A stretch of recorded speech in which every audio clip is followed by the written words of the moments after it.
Located on what was once farmland in the 1800s, Heritage Village Country Club is an 18-hole championship golf course located in Southbury, Connecticut. Heritage Village Country Club twice hosted official LPGA tournaments and has been the site of many high-profile state events. The course is beautifully carved through the Heritage Village community, through the rolling Litchfield Hills and along the Pomperaug River. Welcome to this video tour of the Heritage Village Country Club. Let's take flight and discover this gem from the air. The par 4 first hole is just what you would like for an opening hole.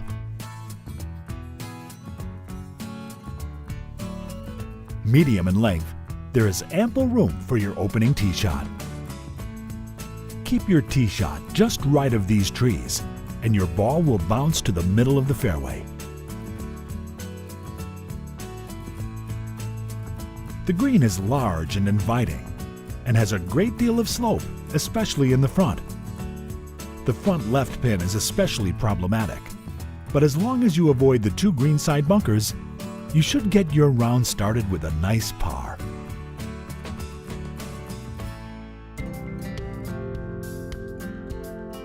The par 5 second hole is a lot of fun to play.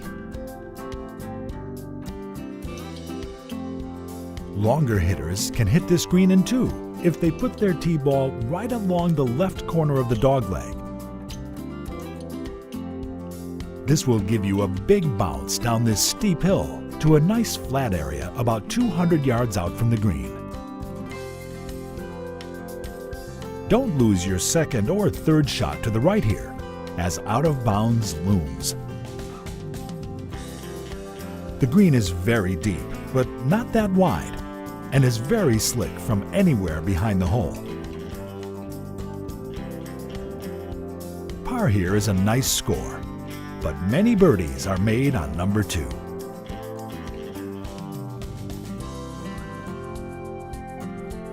The third hole is a drivable par 4 for long hitters, or just a mid-iron or hybrid out to the middle, followed by a short iron to the green.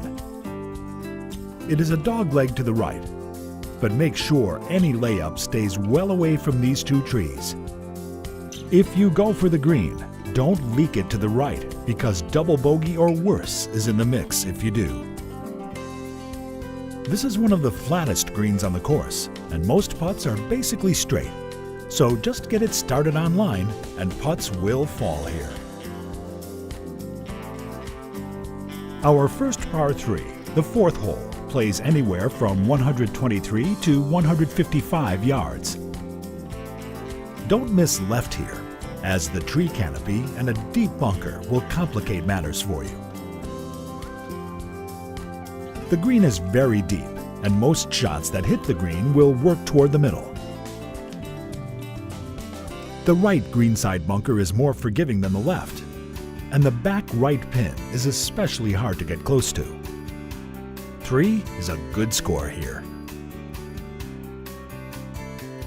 The par 4 fifth hole requires a decision on the tee. There is a water hazard that crosses the fairway about 220 yards out, and depending on which tees you are playing, it is possible to drive it over the hazard with a solid shot. The problem is that the layup is also difficult, in that you need about 200 yards off the tee just to get a second shot of reasonable length, and water hazards frame this fairway, both left and right.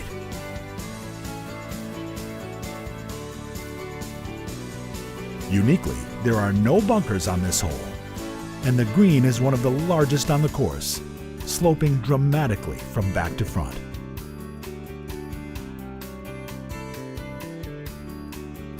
Number 6 plays quite differently depending on the tees you are playing. It is a par 5 from the white tees, and a long, difficult par 4 from the blues. A water hazard right off the tee, and out of bounds left demands your attention from either tee. The Pomperaug River is in play left on your second shot. The green is very deep and difficult to read. A 5 on the card here is usually welcome by all players.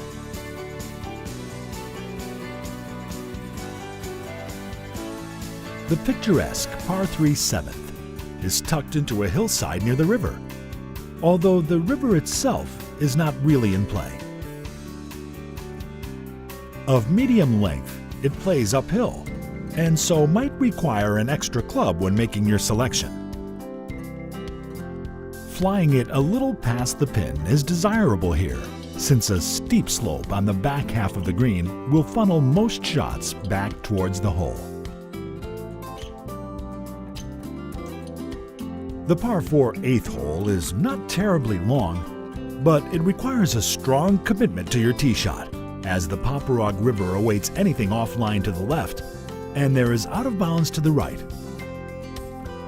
Second shots are played to a slightly elevated green that makes it difficult to see the surface from the fairway. Trust your yardage, and birdie is definitely on the table here, on this relatively flat green.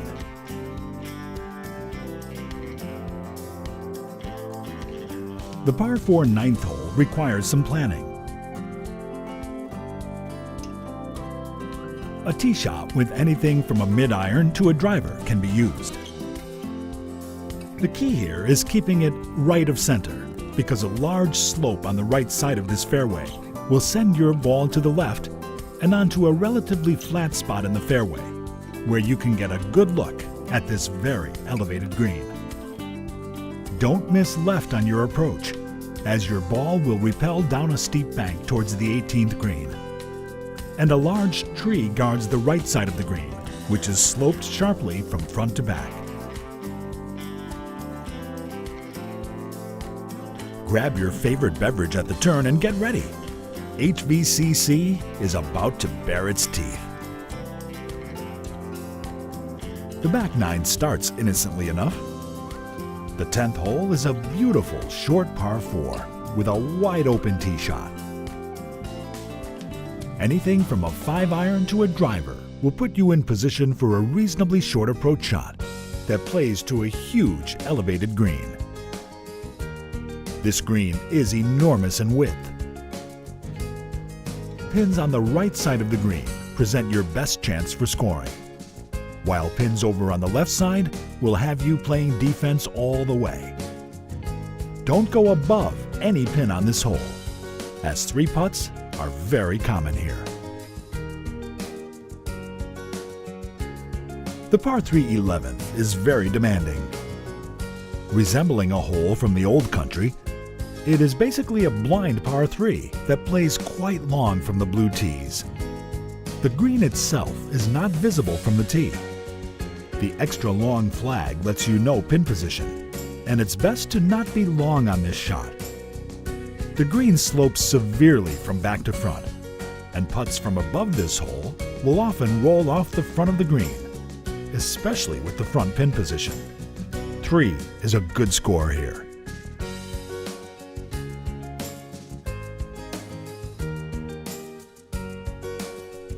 The 12th hole is a long, serpentine par 5 that is truly fraught with peril.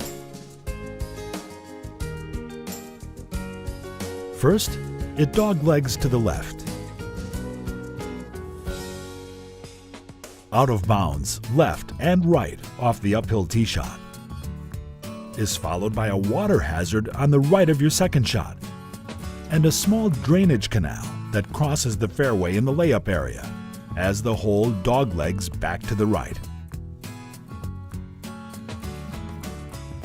This is one of our smallest greens and is heavily guarded by deep bunkers. Putts are very makeable here, but getting there in regulation is the challenge.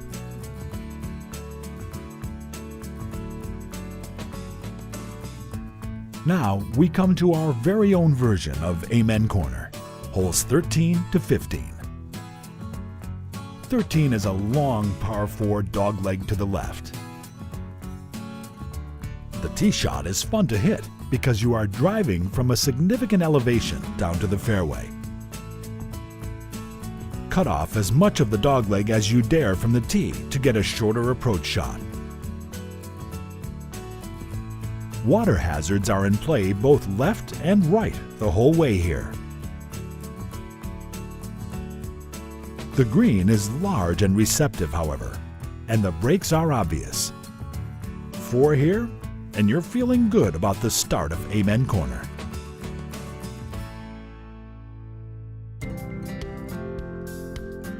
Members will agree that the par 4 14th hole has earned its #1 handicap rating. A long, accurate tee shot is required to start. Woods to the right and a water hazard left complicate matters.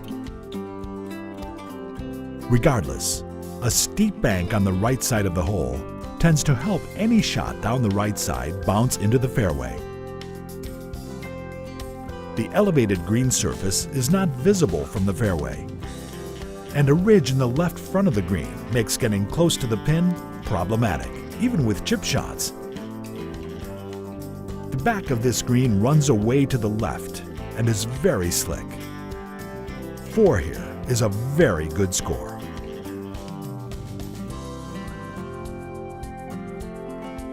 The par 3 15th is a beauty. Tucked into a serene setting in a remote area of the course, it plays longer than advertised over a significant water hazard. Although there is a generous landing area in front of the green. This green has a significant shelf in the back, and getting your tee shot up to the back pin is very difficult. If you've covered the last 3 holes in par, you're probably working on a nice score. On the 16th tee, players can finally relax. A fun tee shot from a very elevated tee gets you started. The hole is a slight dogleg to the right.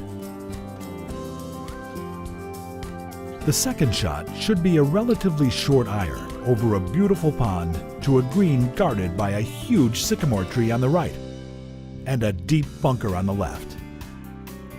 Local knowledge says it's the slowest downhill putt and fastest uphill putt on the course, even though most players can regularly make a par here. The par 4 17th often tells the tale in a tight match. It is a big dogleg right hole from a very elevated tee. There is trouble both left and right for poorly struck tee shots. A solid tee shot out to a very wide fairway will set up an open approach to this huge green. The back left pin is very difficult to get close to, but the front pin will give you opportunities to chip it close if you miss with your approach. Our par 5 18th hole is very dramatic. Aim your tee shot at the far left fairway bunker and commit to the swing. Getting your tee shot in play here can set up a dramatic finish. Long hitters can reach this green in 2. And even shorter hitters should have a reasonably short third shot to this green. Ah yes, the 18th green. One of the most dramatic you might play anywhere. It is very large and features 3 distinct areas for the pin. The right front pin is the best for scoring. The back shelf is not very deep, and coming up short at all will repel the ball all the way back to the front of the green.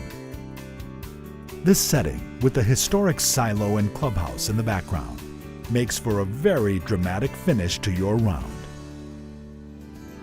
We hope you've enjoyed our aerial tour of Heritage Village Country Club.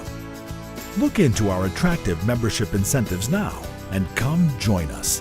A great group of people who love golf and the camaraderie that comes with it.